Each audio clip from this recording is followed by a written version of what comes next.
Hello friends, নানান ব্যঞ্জনে তোমাদের সকলকে স্বাগত জানাচ্ছি। আজ তোমাদের কাছে নিয়ে এসেছি চিকেন চ্যাঙ্গেজি। এটা আমি অনেক দিন আগে দিল্লিতে গিয়েছিলাম, তখন খেয়েছিলাম সেই দিল্লির চিকেন চ্যাঙ্গেজি। এটাতে আমি ঘরোয়াভাবে বানিয়ে নেব। এখন এর মধ্যে আমি লবণ আর হলুদ দিয়ে দিলাম। তোমরাও ঘরের উপকরণ দিয়ে সবাই বানিয়ে নিতে পারবে, খুবই সহজ। আর এখন এর মধ্যে একটু জিরের গুঁড়ো দিয়ে দিলাম। জিরের গুঁড়ো দিয়ে এখন একটু ধনের গুঁড়ো দিয়ে দিচ্ছি। দিয়ে এখন এর মধ্যে কাশ্মীরি লাল লঙ্কার গুঁড়ো দিয়ে দিলাম। কাশ্মীরি লাল লঙ্কার গুঁড়ো দিয়ে এখন এর মধ্যে টক দই দিয়ে দিচ্ছি। টক দই দিয়ে আর এখন এখানে আদা আর রসুন পেস্ট করে রেখেছি, ওখান থেকে 2 চামচ আদা রসুন পেস্ট দিয়ে দেব।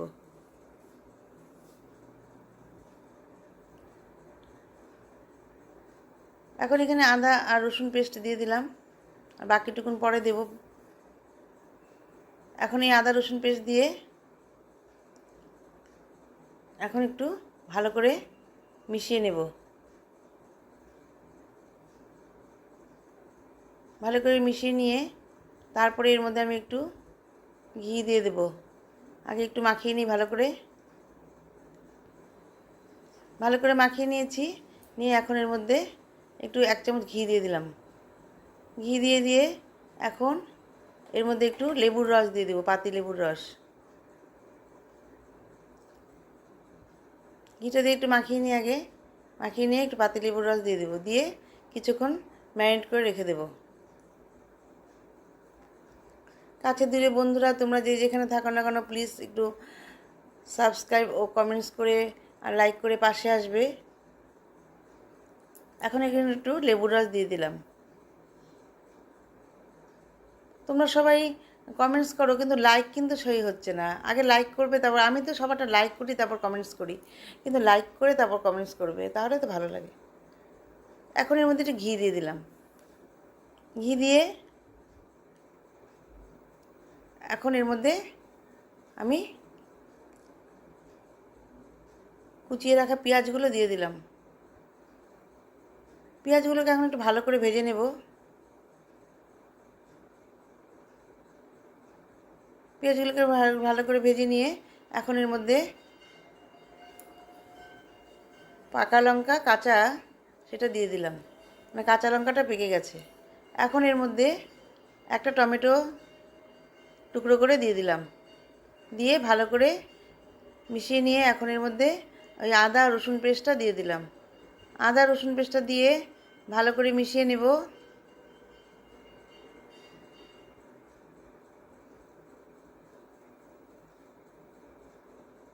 ভালো করে মিশিয়ে নিচ্ছি। ভালো করে এখন এর মধ্যে সামান্য লবণ দিয়ে দেব। লবণ দিয়ে দিলাম। এখন একটু হলুদের গুঁড়ো দিয়ে দেব।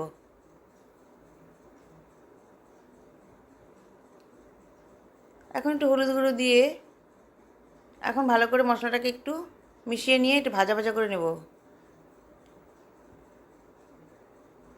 এখন একটু ভাজা ভাজা করে নিচ্ছি। একটু ভাজা ভাজা হয়ে গেলে এখন এটাকে আমি নামিয়ে নেব। এখন একটু ভাজা ভাজা হয়ে গেছে, এখন আমি এটাকে নামিয়ে নিচ্ছি। নামিয়ে নিয়ে এখন একটু এই মশলাটাকে আমি ঠান্ডা করে নেব। একটু ঠান্ডা করে নিয়ে তারপর আমি এটাকে এখন মিক্সচারে দিয়ে দেব। এখন একটু পেস্ট করে নেব। এটাকে আমি একটু ফ্যানের তেলে ঠান্ডা করে নিয়েছি। এখন আমি এটাকে একটু পেস্ট করে নেব।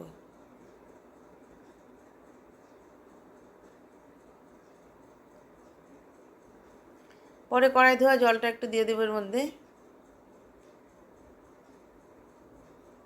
এখন একটু ঢেকে দিচ্ছি। কড়াই ধোয়া জল অল্প দিয়ে দিয়েছি, দিয়ে এখন এটাকে পেস্ট করে নেব।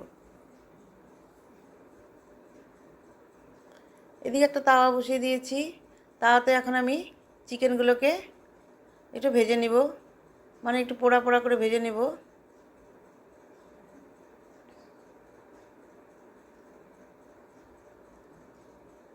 এইভাবে এগুলোকে ভেজে নিয়ে পরে বাকিগুলোকে পরে এভাবে ভেজে নেব।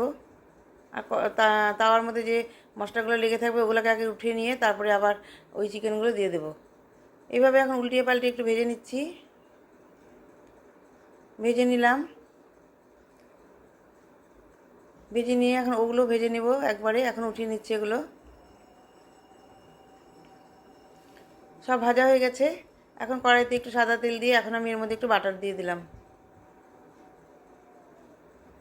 বাটার দিয়ে এখন একটু এর মধ্যে গরম মশলা দিয়ে দিচ্ছি। এলাচ, দারচিনি, লং, জয়িত্রী, তেজপাতা দিয়ে এখন একটু ভেজে নিচ্ছি, আর গোলমরিচ দিয়ে ভাজা ভাজা হয়ে গেছে। এখন এর মধ্যে আমি যে পেস্ট করে রেখেছি মশলাগুলো দিয়ে দিচ্ছি। মশলাগুলো দিয়ে এখন একটু ভেজে নেব। ভালো করে ভেজে নিচ্ছি মশলাটাকে। এখন এর মধ্যে দিয়ে দেব হচ্ছে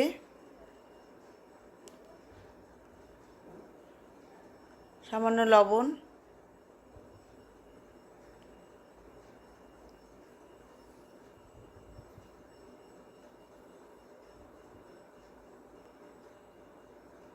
কাশ্মীরি লাল লঙ্কার গুঁড়ো আর এমনি ঝাল লঙ্কার গুঁড়ো। কারণ আগে তো আমি হলুদ গুঁড়ো দিয়েছি, সেজন্য আর দেবো না। আর একটু জিরের গুঁড়ো আর ধনের গুঁড়ো দিয়ে এখন মশলাটাকে ভালো করে মিশিয়ে নেব। মশলাটাকে ভালো করে মিশিয়ে নিচ্ছি। মেশানো হয়ে গেছে। এখন এর মধ্যে 2টো কাঁচা লঙ্কা দিয়ে দিলাম। দিয়ে এখন চিকেনগুলোকে দিয়ে দিচ্ছি। চিকেনগুলোকে দিয়ে ভালো করে মশলার সাথে মিশিয়ে নিচ্ছি। মিশিয়ে নিয়ে গরম জল করানো আছে সেটা এখন একটু দিয়ে দেব। বেশি জল দেব না, অল্প জলই দেব।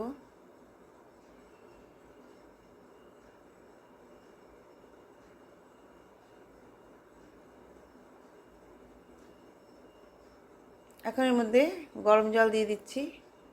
গরম জল দিয়ে ভালো করে মিশিয়ে নিচ্ছি।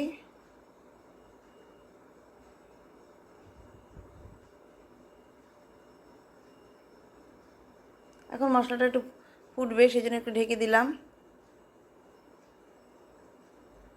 ঢেকে দিয়ে কিছুক্ষণ পরে ঢাকনাটা উঠিয়ে নিয়েছি। নিয়ে দেখা যায় মশলাটা কিরকম ফুটছে।